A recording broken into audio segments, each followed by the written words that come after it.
বন্ধুরা, আজকে 11 জানুয়ারি রবিবার চলে এলাম আবহাওয়ার আরও একটি গুরুত্বপূর্ণ আপডেট নিয়ে।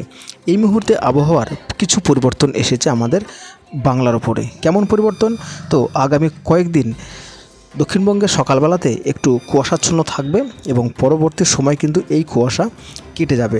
তবে কেটে যাওয়ার পরে কিন্তু রোদ ঝলমলে আবহাওয়া আমরা লক্ষ্য করতে পারবো। এই রোদ ঝলমলে আবহাওয়ার কারণে কিন্তু আগামী বেশ কয়েকদিন দিনের তাপমাত্রা 1 থেকে 2 ডিগ্রি বাড়বে দক্ষিণবঙ্গের প্রতিটি জেলায়। তবে আগামীকাল সোমবারও কিন্তু সকালবেলার দিকে দক্ষিণবঙ্গ পুরোপুরি পরিষ্কার থাকছে। কিছু জেলায় বিক্ষিপ্তভাবে কুয়াশা থাকছে দক্ষিণবঙ্গে, তবে বেলা বাড়ার সাথে সাথে কিন্তু পুরোটাই পরিষ্কার হয়ে যাবে। উত্তরবঙ্গের ক্ষেত্রেও কিন্তু সেম একই রকম অবস্থায় থাকবে। এবং মঙ্গলবার যদি আমরা দেখে নিই, তো মঙ্গলবারেও কিন্তু সেম একই রকম পরিস্থিতি রয়েছে। মঙ্গলবার কিন্তু আরও পরিষ্কার ওয়েদার আমরা লক্ষ্য করতে পারছি দক্ষিণবঙ্গে। তবে উত্তরবঙ্গে কুয়াশা থাকলেও বেলা বাড়ার সাথে সাথে কিন্তু এই কুয়াশা পরিষ্কার হয়ে যাবে। এবং বুধবারের ক্ষেত্রেও তাই, সকালবেলা দিকে বিক্ষিপ্তভাবে কুয়াশা, পরবর্তী সময় কিন্তু আবারও রোদ ঝলমলে আবহাওয়া থাকবে। তো এবার আমরা দেখে নেব তাপমাত্রা। তো বন্ধুরা, যদি আমরা তাপমাত্রা দেখি, তো তাপমাত্রা কিন্তু আগামী মঙ্গলবার বা বুধবার পর্যন্ত দক্ষিণবঙ্গের তাপমাত্রা কিছুটা বাড়বে 2 থেকে 1 ডিগ্রি মতো। তো পরবর্তী সময় কিন্তু আবারও শীত আমাদের বঙ্গে জাঁকিয়ে আসবে।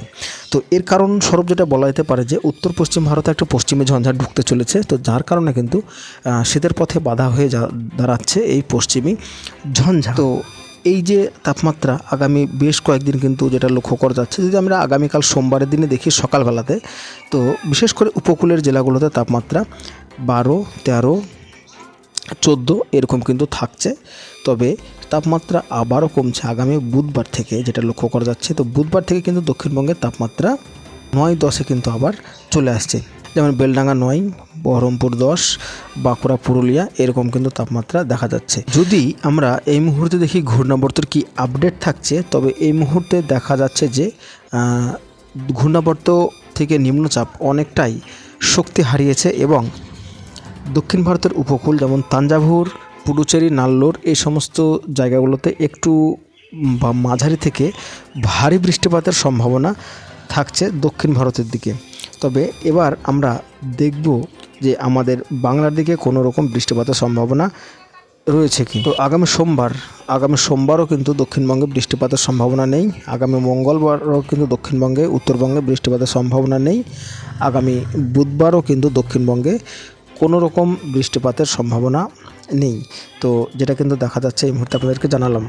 বন্ধুরা, শীতের যে আপডেট বা যে বাতাস আপনারা দক্ষিণবঙ্গে এই মুহূর্তে দেখতে পাচ্ছেন, সে বাতাস কিন্তু আমাদের সরাসরি উত্তরবঙ্গ থেকে বা উত্তর দিক থেকে আসছে না, কিছুটা পশ্চিম দিক থেকে আসছে, যেটা পশ্চিমী ঝঞ্ঝার বাতাস কিন্তু হালকাভাবে আমাদের বাংলার উপর দিয়ে প্রবেশ করছে। তো এর কারণে কিন্তু শীতের পথে ফের বাধা হয়ে দাঁড়াচ্ছে, মানে উত্তরের বাতাস। তো যার কারণে শীতের পথে বাধা হলেও শীত কিছুটা বজায় থাকবে। তবে আগামী 72 ঘন্টার পর থেকে আবারও জমকানো শীতের আমেজ থাকবে আমাদের বাংলা জুড়ে।